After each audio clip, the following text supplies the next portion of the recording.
और क्या आप जानते हैं नकली चिकन बनाने के लिए फैक्ट्री में किन किन चीजों का इस्तेमाल किया जाता है? और क्या नकली चिकन बनाने के लिए प्लास्टिक का इस्तेमाल किया जाता है?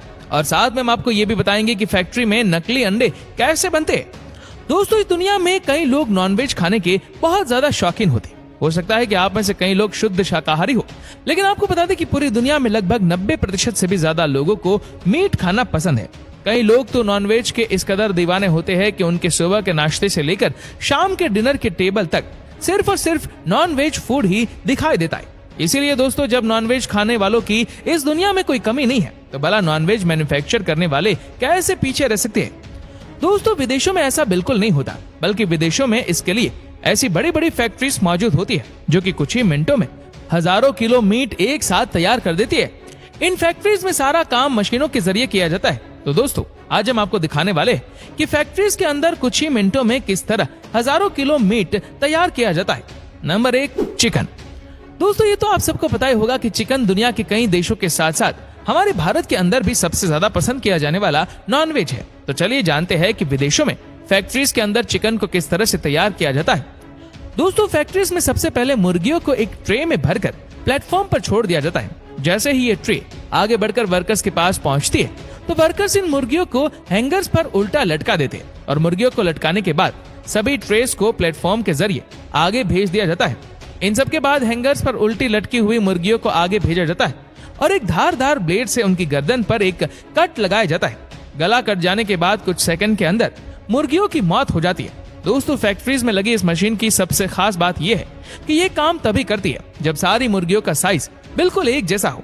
इसके बाद इन मरी हुई मुर्गियों को खौलते हुए पानी में काफी देर तक घुमाया जाता है, जिससे इनके शरीर पर लगी हुई सारी गंदगी और कीटाणु एकदम साफ हो जाते हैं। फिर पानी से निकालने के बाद इन मुर्गियों को 2 स्पेशल ब्रेसल्स के बीच से गुजारा जाता है, जो कि इनके पंखों और गंदगी को पूरी तरह से साफ कर देते हैं।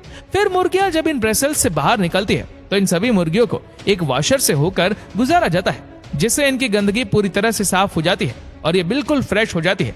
इन सब के बाद इन मुर्गियों को एक कटर की तरफ भेजा जाता है, जो कि इन मरी हुई मुर्गियों की गर्दन को पूरी तरह से उड़ा देता है।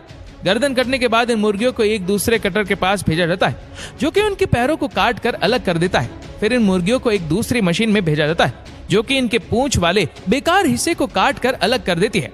अब कटिंग का काम पूरा हो जाने के बाद मुर्गियों के अंदर के हिस्से को साफ करने का काम शुरू किया जाता है, जिसमें इनके अंदर की गंदगी को साफ करने के लिए इनके शरीर में एक मेटल रोड को आर पार किया जाता है। अब सफाई का काम पूरा हो जाने के बाद इन मुर्गियों को दोबारा फिर से एक बार खौलते हुए पानी में डाला जाता है, जिससे इनकी सारी गंदगी और बैक्टीरिया साफ हो जाए। ये सब पूरा होने के बाद मुर्गियों का मीट बाहर दुकानों में बेचने के लिए पूरी तरह से तैयार हो जाता है। Number 2, fish. दोस्तों, मछली को पूरी दुनिया के साथ साथ हमारे भारत में कई राज्यों में बेहद ही पसंद किया जाता है। आपको बता दें कि मछलियों का मीट तैयार करने के लिए सबसे पहले मछुआरे बड़े से समंदर से ढेर सारी मछलियों को पकड़ते हैं। मछुआरों की मछली पकड़ लेने के बाद इन मछलियों को खरीद कर फैक्ट्रीज में लाया जाता है। ये मछलियां अलग अलग नस्लों के होने के साथ साथ साइज में भी काफी अलग अलग होती है। फैक्ट्री में इन मछलियों को सबसे पहले कन्वेयर बेल्ट पर रखा जाता है। जब मछलियां कन्वेयर बेल्ट के जरिए वर्कर्स के पास पहुंचती है, तो सभी वर्कर्स इन मछलियों को एक कटर में डाल देते हैं और ये कटर मछलियों के सिर को बेहद ही सफाई से काट कर अलग कर देता है। वैसे आपको बता दें कि इस कटर के काम करने की रफ्तार इतनी तेज होती है कि ये सिर्फ 1 मिनट के अंदर ही 100 से ज्यादा मछलियों के सिर को काट देता है। इसके बाद मछलियों की साफ सफाई के लिए उन्हें एक दूसरे कन्वेयर बेल्ट पर रखा जाता है और ये कन्वेयर बेल्ट इन मछलियों को एक पानी के टैंक में डाल देती है। मछलियों की सफाई होने के बाद एक दूसरे कन्वेयर बेल्ट के जरिए इन्हें एक दूसरे कटर के पास भेजा जाता है, जो कि इनके शरीर को 2 हिस्सों में काट देता है। टुकड़े करने के बाद मछलियों को एक बार फिर पानी में धोने के लिए डाल दिया जाता है। जो मछलियां साइज में ज्यादा बड़ी होती है, उन्हें काटने का काम खुद वर्कर्स को सौंप दिया जाता है। कटिंग का काम पूरा होने के बाद हर मछली को उसके वजन के हिसाब से तौलकर पैक कर दिया जाता है। ये सब हो जाने के बाद इन मछलियों को मार्केट में सप्लाई कर दिया जाता है, जो कि अब बेचे जाने के लिए पूरी तरह से तैयार है। Number 3, octopus. दोस्तों, हमारे इस लिस्ट में ऑक्टोपस का नाम सुनकर आप जरूर चौंक गए होंगे, क्योंकि बहुत से लोगों को ये नहीं पता होगा कि दुनिया में ऑक्टोपस का मीट भी खाया जाता है।